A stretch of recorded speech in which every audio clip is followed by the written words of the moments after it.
Hey guys, it's Justin again with another work in progress for the high-grade Ez8 custom that I'm doing for the Team Nexus 1-year anniversary group build. So this first part I'm going to show you is the metallic bits that I've been working on. Basically, I've been using, if you watch the last part anyway, Mr. Color's metallics, and here's what they look like once they've been polished and buffed out. Very, very nice and reflective. Really good shine on them. Even parts that aren't really going to be seen, I buffed all those out so they look really good. Now, this is what they look like when you lay them down, and this is what they look like when you polish them. So I couldn't actually get this as far as a picture was concerned, but it's a lot easier to see on video. So the difference is phenomenal, and I haven't done anything to these parts besides polish them. So the way that I polish these parts, we'll show off the hands first, because I really like the hands. So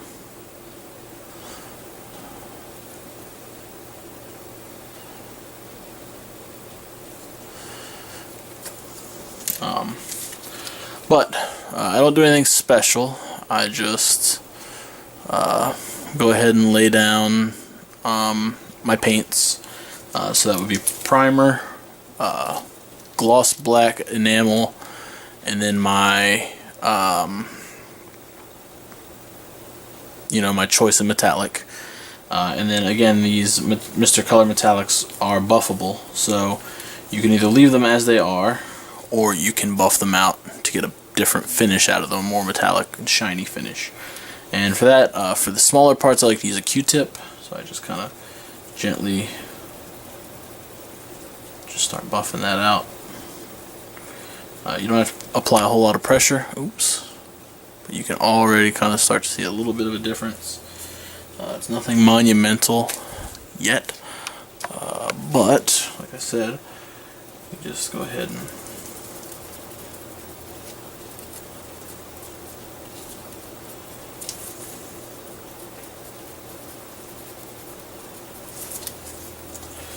and the fingers are already really reflective. So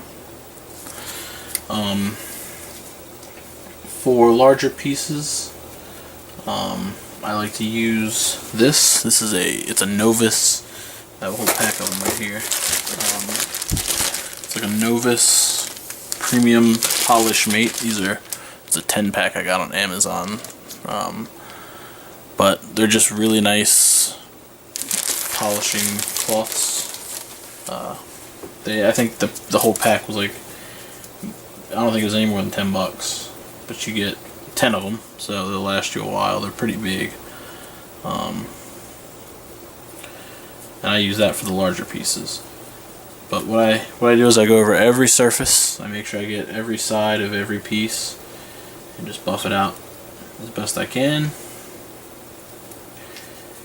And when I'm done, I will have nice and reflective pieces. So it only takes a couple of minutes. It's a little bit tedious at first, but once you kind of get the hang of it, it's not a huge deal. And this is kind of similar to the Kosuet Ginsen stuff that Jim sent me a while back, where you're kind of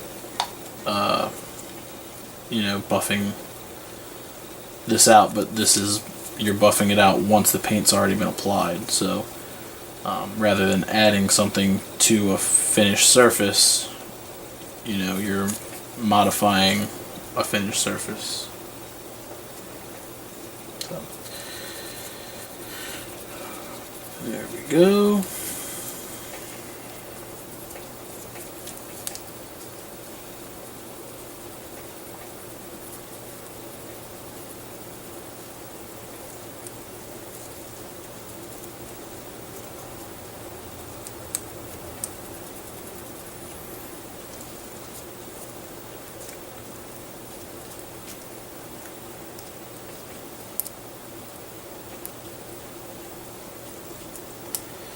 And I'm breaking pieces.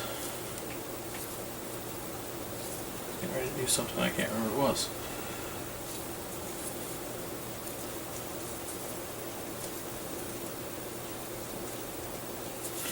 But there we go. Now we have two shiny little hands. So once I'm done with all this, we'll come back and we'll look at a little bit of painting, and then we will do something else, I guess. We'll figure that out when we get to it. So I will see you in a moment. Alright, so I fibbed a little bit. I was looking at the seam removal and stuff. I was inspecting all my parts just to make sure everything was the way I wanted it to be. And I noticed that on the front of this piece,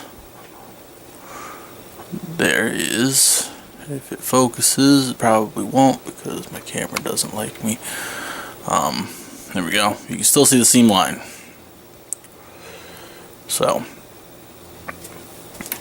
I knew these ones were going to stick through, but I went ahead and primed them anyway so you guys could see.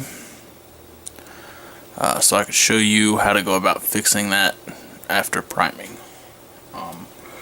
This one's a little better, but not by much. The front looks fine, but a little spot on that too. So, and then there's a little bit of stuff on the Mohawk, but otherwise the head looks fine. So far so good. So the first thing we're going to work on fixing, and it's probably the easiest to fix, is the arms.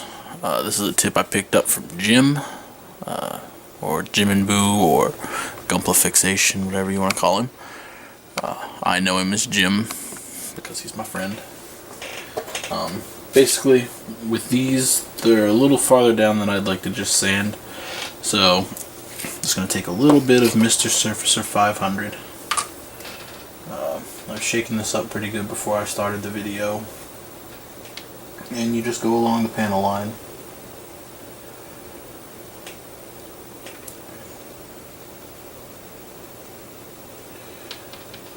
And we're going to let that dry. That easy. And then once that's done, we'll go back and sand that out with like 1,000 grit, maybe a little higher. But I'm pretty sure my hip is in that whole shot.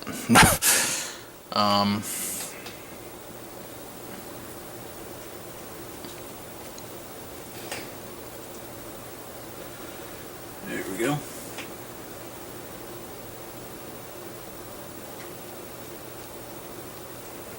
And the reason you use the 500 is because it's a little bit thicker.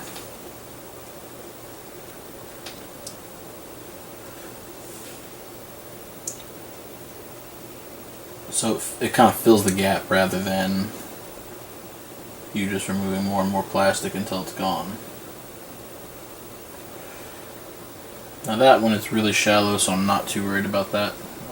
I'll actually go ahead and sand that out right now. Where'd I put a little piece of sandpaper?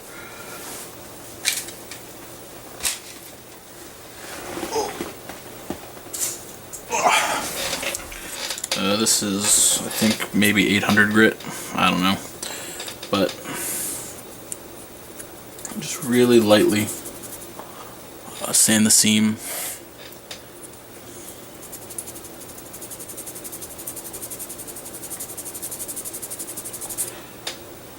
Until it's gone. And this is why priming, one of the reasons priming is important is because it helps little flaws like this jump out and grab your attention, because it's all one neutral color rather than being like a red or, you know, something crazy that's not really gonna be easy to focus on. So I think that's pretty good.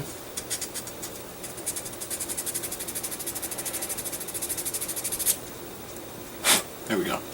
So once the Mr. Surfacer is dried, I'm going to go ahead and re-prime this, and then we will come back.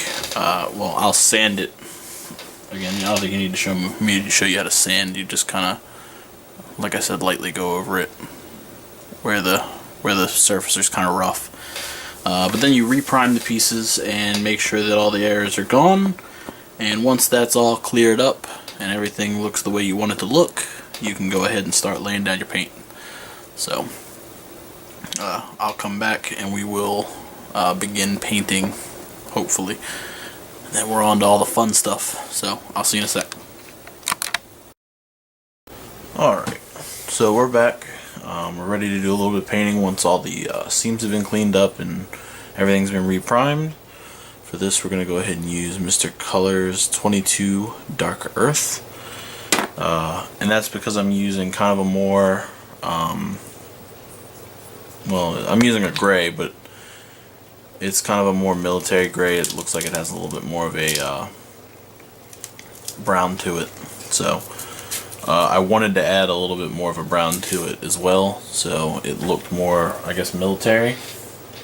So we're going to use the brown as my pre-shade color, and then we're going to go over it with the gray when we're done. I'm spraying at about 5 psi, and I've got my paint really thin again, just so I can go ahead and get nice and close.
There we go.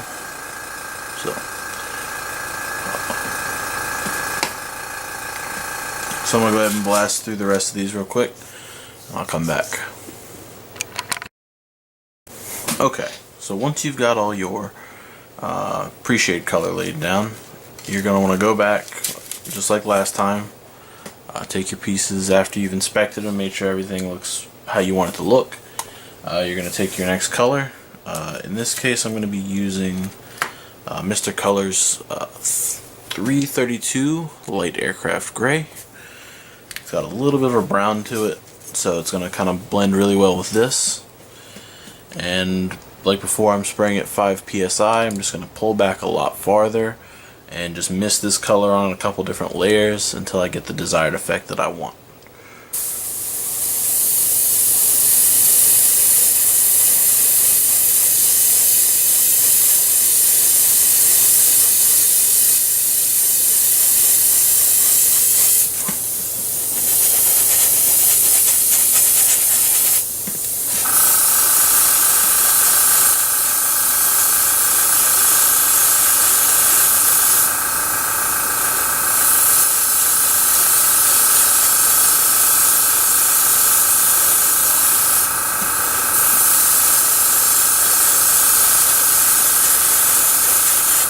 And there we go, something kind of like that. It's a little more subtle, and it'll pop better when the final pictures are taken. So, one more time.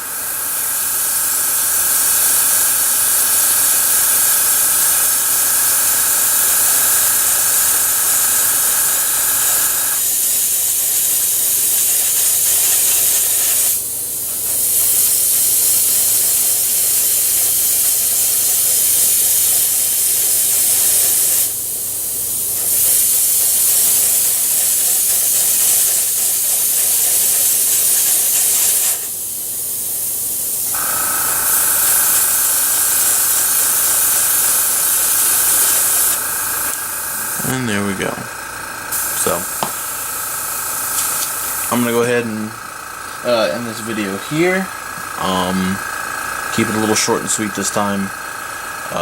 Next time we're gonna go over masking, so we can see what kind of color separation I'm gonna throw on this thing, and then we will look at I don't know, other finishing techniques and stuff like that. So we're coming kind of close to the end. Once the painting part's done, that's the majority of the hard work out of the way. It just kind of comes down to detailing and decaling and stuff like that. So I'll try my best to go over every bit of that as I can, but like I said, next time we're going to do masking and some other stuff, and then we'll probably be at the finish line at that point. So I will see you guys next time. Stay tuned.